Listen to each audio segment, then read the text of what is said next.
Their refusal to be interviewed is a tactical maneuver designed to kill the story. If an administration's refusal to participate becomes a valid reason to spike a report, then we have effectively handed the government a kill switch over any journalism it finds inconvenient. All they have to do is refuse to engage. By withholding participation, they can later claim the story is delegitimized or uncredible because the administration didn't feed into it. That allows them to selectively engage only with stories they want aired. If the standard for broadcasting a story becomes, the government must agree to be interviewed, then the government effectively gains control over programs like 60 Minutes. Journalism shifts from an investigative watchdog to a stenographer for the state. These men risked their lives to speak with us. We have a moral and professional obligation to the sources who trusted us with their stories. Abandoning them now betrays one of the most basic principles of journalism: giving voice to the voiceless. CBS previously spiked the Jeffrey Wigand interview due to legal concerns, nearly destroying the credibility of the broadcast. Wigand, of course, exposed the tobacco industry. It took years for the program to recover from that decision. As Sharon writes, by pulling this story to shield an administration, we are repeating that history. The deportees believed they were being sent from the United States back to Venezuela. Instead, they were shackled, paraded in front of cameras, and delivered to Sicotte, the notorious maximum security prison in El Salvador. An institution so infamous it is often described as a place you don't leave alive. It is crucial to note that 75% of those sent to Sicotte had no criminal record. The deportees told 60 Minutes they endured 4 months of hell. When asked whether they thought they would die there, one replied, "We thought we were already the living dead."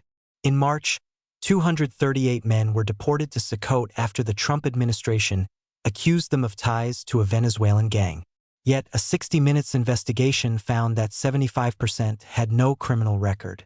Only 22% had criminal histories, mostly for nonviolent offenses like shoplifting or trespassing, and 3% had unclear records.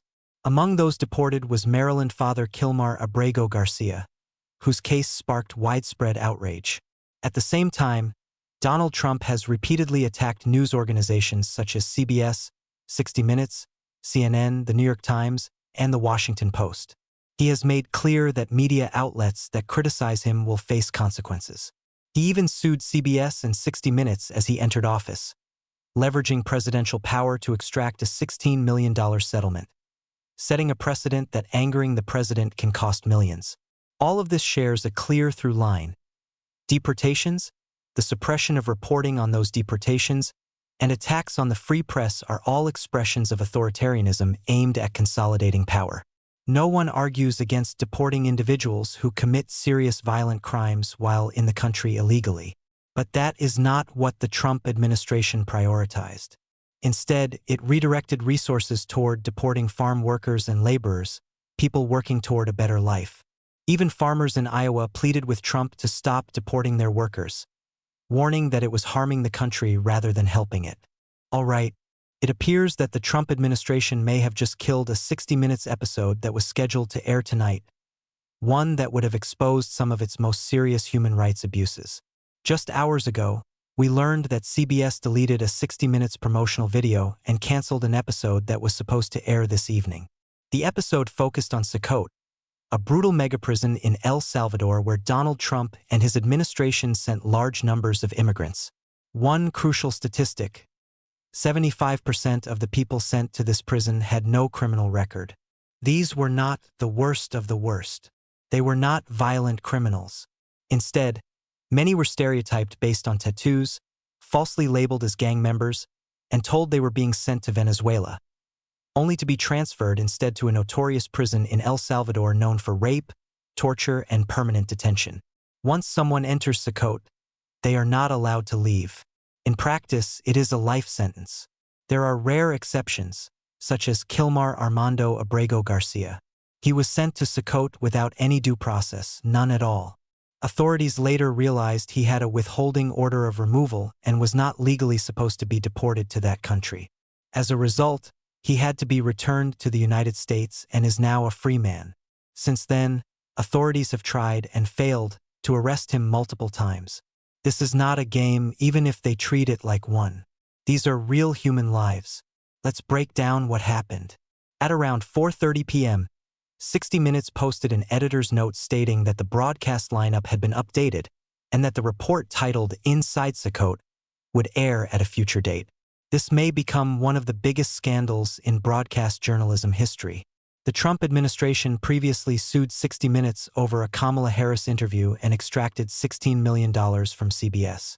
That lawsuit appears to have created an environment where 60 Minutes is now afraid to air fully vetted episodes that expose human rights abuses. This shift can be traced back to Bari Weiss assuming her role at CBS and steering the network toward a more pro-Trump editorial stance. Journalist Yashar Ali noted that just hours before 60 Minutes was set to air a story describing brutal and torturous conditions faced by deportees sent to an El Salvador prison by the Trump administration. CBS announced it had pulled the segment. The announcement received 5.9 million views but only about 1,000 likes. An unusually low engagement ratio that suggests growing public awareness that this administration is using authoritarian tactics, suppressing free speech and the free press to consolidate power. As a result, the public is left in the dark. We don't know current economic data because reporting has been halted. We don't know the contents of the Epstein files because they are being redacted. And now we don't know what is happening inside Sakot because this reporting was pulled. CBS News spokesperson Dylan Byers said the 60 Minutes report would air in a future broadcast, claiming additional reporting was needed. However, 60 Minutes correspondent Sharon Alfonsi, who produced the segment, told colleagues that the decision to pull the report was not editorial, but political. This is significant. The journalist who created the segment confirmed it was fully completed, meticulously fact-checked, and cleared by both CBS attorneys and standards and practices. According to Alfonsi, the Trump administration declined to comment, but Bari Weiss reviewed the segment on Friday and decided to hold it. In a message to colleagues, Alfonsi wrote, "News team, thank you for the notes and texts. I apologize for not reaching out earlier. I learned on Saturday that Bari Weiss spiked our story Inside Sakot, which was supposed to air tonight. Ori and I requested a call to discuss her decision, but she did not afford us that courtesy. Our story